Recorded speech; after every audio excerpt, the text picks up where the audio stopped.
Hello. I guess I looked at my last video and I realized my audio was bad. You guys couldn't really hear it too well. So I thought I would turn it up, and this time we're just gonna see if this video does better with audio. So I thought, I think it's kind of obvious is I do like anime. And so I thought I've watched, over 400 shows, quite a lot of shows, I think. Enough for me to I think I want to rank some stuff.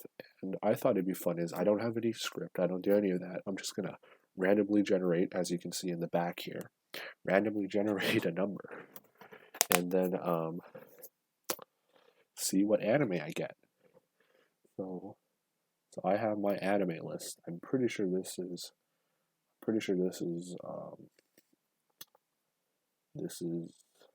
public. I'm not sure though, honestly. Don't know enough about technology to understand how any of this works, but we're gonna randomly generate. We'll roll it 3 times. Whatever we get, that's what we're going to review. And there are OVAs in there, and there's some interesting stuff in there that could expose some of my tastes, I guess, which is quite wide ranging. But we'll start roll once, roll twice, roll 3 times. And oh, I forgot. This is my sorry, forgot to say this is a Google document. I'm just gonna write down the title so we never fight because I kind of want to make this a reoccurring thing, so that there's nothing that could basically cause me to re-review something twice, or maybe I might if I don't do a good job the first time. So we got 353, so that's gonna be really low on the list. What the hell did I watch 353? Please. Oh Jesus. It is Shokugeki Shinosara. Alright, okay. Oh, okay, so it's the fourth plate. So I'm gonna take this. I'm gonna copy and paste it. I'm gonna do it here. Alright, so basically this show I will give an objective score and then a personal score, because my personal score I would say is probably going to be different because I might find more enjoyment out of it when I can objectively say it wasn't a very good show. So I want to make sure I remember the season very clearly.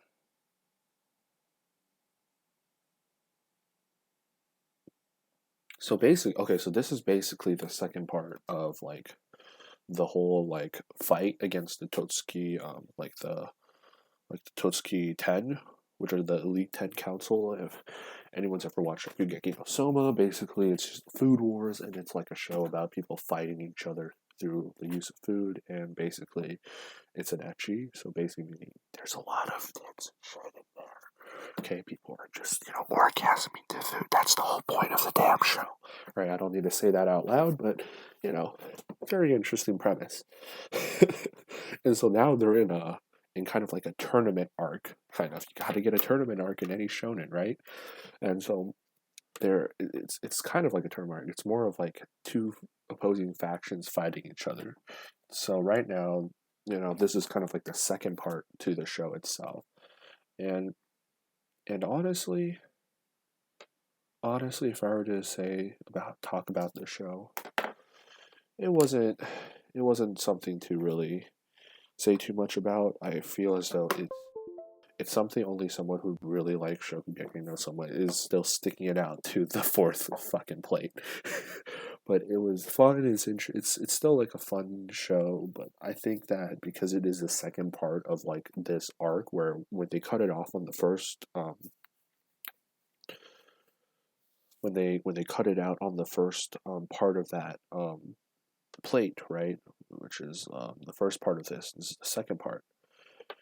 It it cut out at like a really weird section of the show, and then it came back to then just have just 12 episodes. It's just this, and personally I think it was kind of a step down from the last show. And I liked the music, and I thoroughly enjoyed how they, the last episode, if I'm correct, they had a good like musical thing.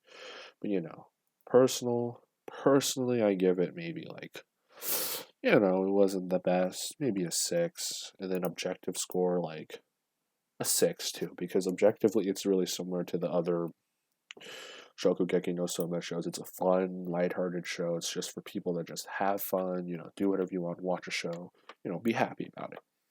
But, you know, it's nothing like to scoff about, you know. It's you know, the same, just orgasming, people losing their clothing, stuff like that, you know, the Shokugeki method.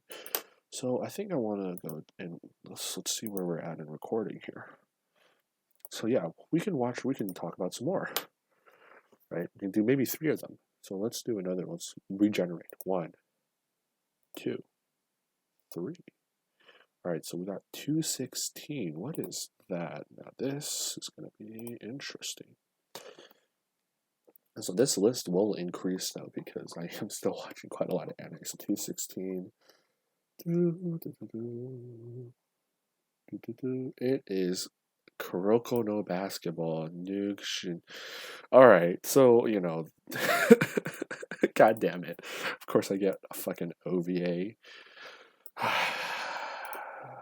Okay, well, all right. So basically, okay, I'm gonna give you a little explanation what Kuroko no Basketball is. Kuroko no Basketball is like a basketball anime. Wow, pretty self-explanatory with the basket and the people doing basketball shit. But basically, these guys, I don't know what's going on in the show, but they have like superpowers. Like it's not superpowers, but it basically is. You got like people who can go into the zone and shit, and you have people who's like, oh, their whole stick is like, oh, there's this one kid who can just shoot half court shots all day, every day. You got another kid, this kid here, who basically uses misdirection to make himself invisible. This guy's just a fucking beast who can do like dunks from like half court or shit, like you know, like really weird power shit like that. And so in the 3rd season, they had these little blooper shorts, which is I think if you enjoy the show and you do watch the show, and I would say, you know, I recommend watching the show. Like with Shokugeki no Soma, I still would recommend it. It's a fun show. A Kuroko no Basketball, you know, I would recommend, you know, here, let me write that down. I would recommend it, but with Kuroko Basketball, I'm really into the, you know, sports shows, and I think it's a fun show. And I think if you ever watch the anime and you watch these like little shorts, these are like little bloopers kind of like, oh, what's going on, where certain anime shots that were in the show's first place, they kind of make it into bloopers where it didn't work, and it's pretty funny and it's enjoyable for those who have watched the show. But it's nothing like an objective score. It's like a 1. But you know, it's like I give it like, you know, objectively a 5, but like would recommend if you watch the show, right? Because even then, I would say it's nothing like the show itself. Wow, can't even spell recommend correctly. Recommend if you watch the show, right? And so yeah, we can talk about one more. So let me just really quickly, John 2, 3. So 332. What the hell is that? Um, and if we ever want to, we can always do something totally different. But let me see. It was what, 332. That's going to be an interesting one to see. So here, let me think about this. Yeah, I fucking watch a lot. You can tell this is a list of a person who is a degenerate and has no life. If they're able to watch this much, don't be like me. Oh shit! Is this what I think it is? No. Okay, it's not. I hope it's not another special, but this might. And of fucking course. All right, so I guess we're already gonna expose myself here. All right, so this this show. I don't even want to admit to, okay, you know what? It doesn't matter. We might as well just get this out there. I am a proud. All right, I'm a proud. Fuck all of you. I am a proud fucking Fudanchi. So fuck all of you, alright? Anyone who knows that term. I'll explain it in another video, maybe, if I ever talk about how I became one of these degenerate low lifes of a person. You know, also watch a lot of Yuri. I've also watched Yuri as well. But this is Sekaiichi Hatsukoi, which is, I think, World's Greatest Lover or something like that. I'm pretty sure that's what the English title is called, right? Right, the world, yeah, it's World's Greatest Lover, something like that. And it's basically about gay shit with guys, and it talks about like three different yeah, it talks about his relationship, different relationships within this world of like these people working at like a manga place, and it's fun, it's whatever, and it's gay, right? And so it's a fun gay show, I guess. If you have those Fujioshis or the rare Fudanshi such as myself, right? But it's nothing much to say. It's a special, and it wasn't that good. So I think you know what, because I've been getting a lot of specials, I kind of want to try to see if I can get like an actual show this time. But again, this is a one, and I remember this Valentine thing. It's just like a Valentine special, and it's kind of like stupid. It's like the whole Valentine trope stuff. So that's why I can't give it more than a three. And you know what? I really give it a question mark or whether I would recommend that shit because this is to a very select audience. So let's random generate again and we'll just have some fun. Okay, 276. God fucking damn it. I feel like this is still in that realm of like fucking yaoi and shit. We're such a fuck. Okay. This is actually okay. All right. Say what you will about No Game No Life. You might not like No Game No Life, and it might be just a shitty game, shitty show for a lot of people because of the weird stuff that's going on in regards to the two main characters, and Sora and I forgot her name. The little girl, the Emoto. Okay, she's the Emoto type, all right, which is little sister, right? Whatever. We can talk about No Game No Life if I ever get it. But I think okay, this was No Game No Life Zero. I think I enjoyed it more than the actual show itself because what it had was basically, well, No Game No Life, you basically are stuck in this world, right? Where basically, well, before, but this is talking about kind of before this world became it. So, No Game No Life itself centers around Sora and his little Emoto sister. I don't remember his name. Let me look up No Game No Life. No Game No Life. Little sister. I forgot her name. Her name's Shiro. Thank you very much. Shiro. God, I couldn't remember him. Shiro and Sora are like neats, which are basically people who are shut in their homes. And in No Game No Life, not No Game No Life Zero, No Game No Life, which is like a different anime, they get sucked into a world where they're basically transported to another world in Isekai and are basically able to, you know, all conflict in the world basically centers around playing games and betting with each other and betting stuff. And so, yes, now that's an interesting concept. What No Game No Life Zero is, it's a prequel which basically talks about how did this world come about. And it basically looks at there's different factions in the world. There's too much history and lore to talk about it, but if you ever want, I'll talk about it. But basically, you have the humans, which are like the weakest ones, and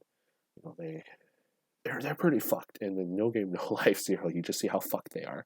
They're basically dead and they're dying, and everything else is just fighting. And then you have Swin, which is this like robot creature, and she's like a different race, which is one of the 16 races in No Game No Life, whatever the hell, how many it is. It's been a while. So Riku and Schwinn, you know.